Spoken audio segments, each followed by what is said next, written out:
सभी को नमस्ते। आज हम बात करेंगे आमिर खान की। आमिर खान किसी परिचय के मोहताज नहीं हैं। वो बॉलीवुड के एक स्टार हैं। सुपरस्टार कह दें तो भी कोई गलत नहीं होगा और उनकी काफ़ी इज्जत है।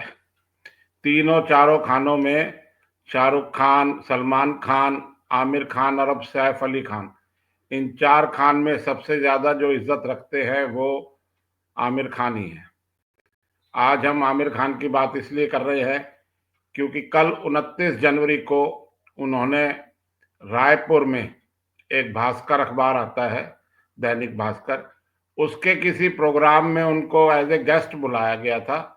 तो वहां उन्होंने अपना जो उद्बोधन दिया, स्पीच दी, उसमें उन्होंने कहा कि हमें, हमारी जो सरकारें हैं, जो शिक्षा व्यवस्था है, उसमें बदलाव करना चाहिए और हिस्ट्री और ये केमिस्ट्री जो हमको पढ़ा रहे हैं, और भी 2-3 सब्जेक्ट लिए, मेनली हिस्ट्री कहा, हिस्ट्री और केमिस्ट्री और भी जो सब्जेक्ट पढ़ा रहे हैं वो नहीं पढ़ाने चाहिए।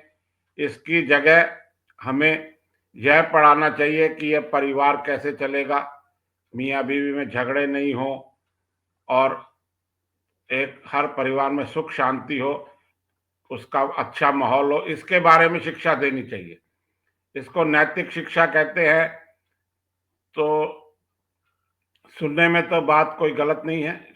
आमिर खान ने अच्छी बात कही है, मैं भी इसका समर्थन करता हूं कि परिवार कैसे चलने चाहिए, नैतिक शिक्षा के बारे में क्या होना चाहिए, क्या पढ़ाना चाहिए।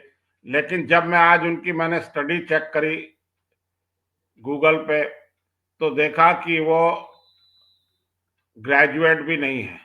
उन्होंने फर्स्ट ईयर या सेकंड ईयर करके उन्होंने पढ़ाई छोड़ दी और फिल्म इंडस्ट्री में चले गए एज ए असिस्टेंट डायरेक्टर। ठीक है, उन्होंने पढ़ाई नहीं करी, इस कोई बात नहीं, पढ़ाई से ही सब कुछ नहीं आता और काफ़ी कुछ आता, दोनों ही बातें हैं। उन्होंने पढ़ाई नहीं करी, इसलिए उनको नहीं मालूम कि केमिस्ट्री क्या होती है, हिस्ट्री क्या होती है। और वो खुद अपने एक इंटरव्यू में कह चुके हैं कि मेरा पढ़ाई में मन नहीं लगता था और मैं कोई अच्छा स्टूडेंट नहीं था। और अब वो हमें ज्ञान दे रहे हैं, देश को ज्ञान दे रहे हैं कि नैतिक शिक्षा पढ़ानी चाहिए, परिवार कैसे संभले ये पढ़ाना चाहिए। ये तो वही मिसाल हो गई कि एक कोई कसाई या कुरैशी भाई कहे कि शाकाहार अपना लो। ये फैमिली को बचाने की बात कर रहे हैं।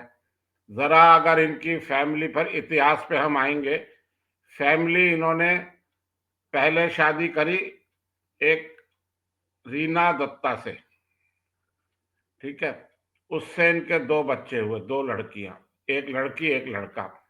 उसके बाद इन्होंने राव, उससे शादी करी, उसका पूरा नाम राव जो है।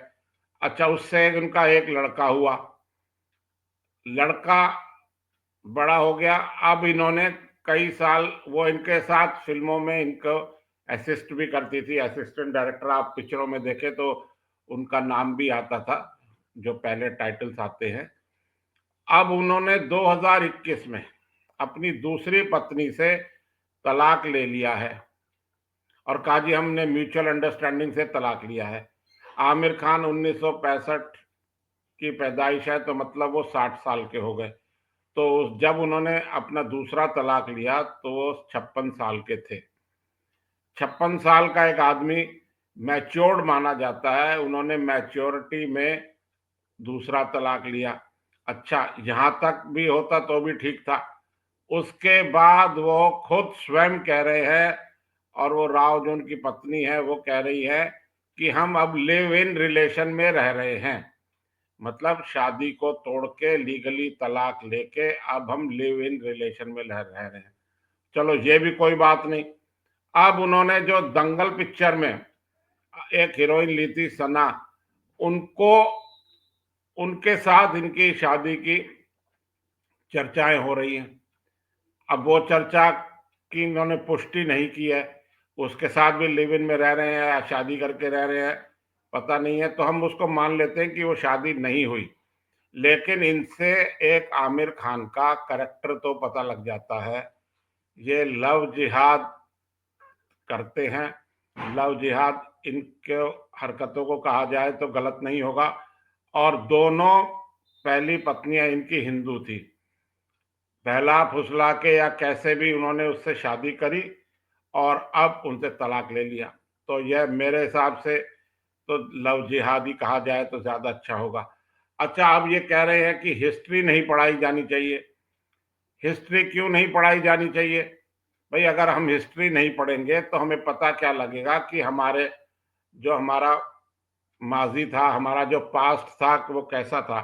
अगर मैं बहुत पीछे नहीं जाऊं तो अगर हम हिस्ट्री नहीं पढ़ते तो हमें कैसे पता लगता कि मुसलमानों ने, जिन्ना ने देश का बंटवारा किया, क्यों किया, अपने धर्म के नाम पे राष्ट्र लिया और फिर भी बाकी बचे हुए मुसलमान यहीं बचे रह गए।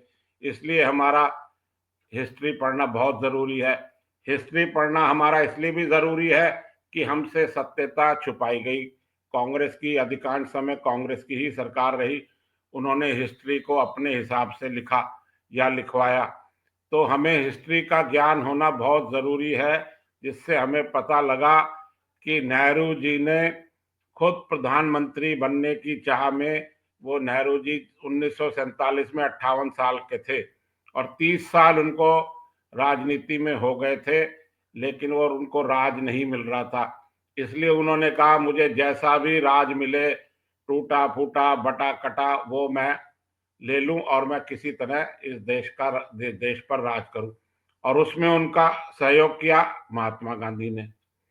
महात्मा गांधी कहते थे कि मेरा पाकिस्तान बनेगा मेरी लाश पर। और जब पाकिस्तान बन गया, लेकिन वो तो रहे जिंदा, उन्होंने तो कोई आत्मदान नहीं किया, ना ही उन्होंने कोई उपवास किया जैसा वो करते थे। तो यह हमें इतिहास नहीं बताया है।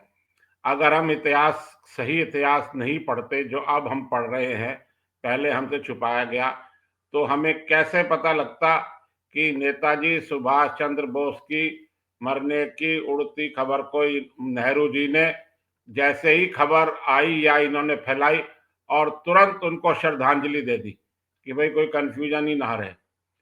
अभी कोई जांच कमीशन की रिपोर्ट ताइवान से आनी थी, वहां की सरकारों ने जांच करनी थी, उन्होंने कहा हम जांच कर रहे हैं, लेकिन हमारे नेहरू जी ने अपने कंपटीटर को तुरंत श्रद्धांजलि देकर उनको मरा घोषित कर दिया और उनके फोटो पे तो जैसे माला ही पहना दी। तो ये हमें इतिहास ही बताता है। हमें इतिहास ही बताता है कि लेडी माउंटबेटन के साथ उनके क्या संबंध थे और माउंटबेटन ने उनको कैसे अपनी पत्नी को आगे करके उनको विभाजन के लिए तैयार किया। वैसे नेहरू जी खुद भी विभाजन के लिए तैयार थे। हमें अगर सही इतिहास हम नहीं पढ़ते तो हमें कैसे मालूम पड़ता कि मुगलों ने हमारे पर आक्रमण किया? नहीं, हमें तो यही, मैं खुद बचपन में पढ़ा है मैंने, अकबर महान के नाम से हमने इतिहास पढ़ा है, जबकि हमें आज पता लग रहा है कि अकबर महान नहीं था, वो एक क्रूर शासक था। अच्छा, ये हम अगर इतिहास नहीं पढ़ते तो हमें कैसे मालूम पड़ता कि ये लाल किला हमारे हिंदू राजाओं ने ही बनाया था, उसको इन्होंने अपना नाम दे दिया, जैसा कि ये मुगल अपना दावा करते हैं कि ये लाल किला ताजमहल हमने ही बनवाए हैं। अगर यह हमने ही बनवाए हैं तो आज तक अरब कंट्रीज में ऐसी बिल्डिंग्स क्यों नहीं बनाई उन्होंने? वो सिर्फ इंडिया में ही क्यों बनाई? इससे साफ जाहिर है कि मुगलों ने जंगलों में, और जंगल तो क्या, वहां रेत थी, वहीं रहने की उनको आदत थी, यहीं आके उन्होंने कल्चर देखा। अच्छा, नैतिक शिक्षा हमारे सभी स्कूलों में, सभी कक्षाओं में पढ़ाई जाती है कि परिवार की व्यवस्था क्या है, लेकिन हमारे ये जो जॉन भाई हैं, ये परिवार को मानते ही नहीं है, ये तो अपनी बहन से ही शादी कर लेते हैं। तो नैतिक शिक्षा का ज्ञान हमें आमिर खान दे रहे हैं, जिनका खुद कैरेक्टर खराब है, जो किसी भी तरीके से फॉलो करने योग्य नहीं है, तो वो हमें नैतिक ज्ञान दे रहे हैं। तो ये तो मेरे तो गले नहीं उतरता। बाकी आप सोचे कि मैंने कहाँ तक सही कहा। अगर वो पढ़े लिखे होते तो वो हमें कुछ कहते तो उनकी बातों का असर भी होता। अब कोई आतंकवादी अगर शांति की बात करे तो मैं तो इसे ठीक नहीं समझता। बस मैं वैसे तो इस सब्जेक्ट पे काफ़ी कुछ कहा जा सकता है, लेकिन आप खुद आकलन करें कि आमिर खान की बातों को कितना सीरियसली लेना चाहिए। इस इसको मीडिया ने ज़्यादा खबर नहीं दी। उसका कारण ये है कि यह एक मीडिया समूह के प्रोग्राम में ही गए थे, तो दूसरे मीडिया ने उनको बायकॉट किया है। लेकिन यह बात सामने आना ज़रूरी था, इसलिए आज मैंने इस पे आपसे चर्चा की।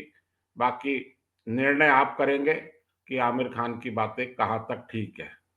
आपने ये प्रोग्राम देखा, इसके लिए बहुत बहुत धन्यवाद। जय हिंद।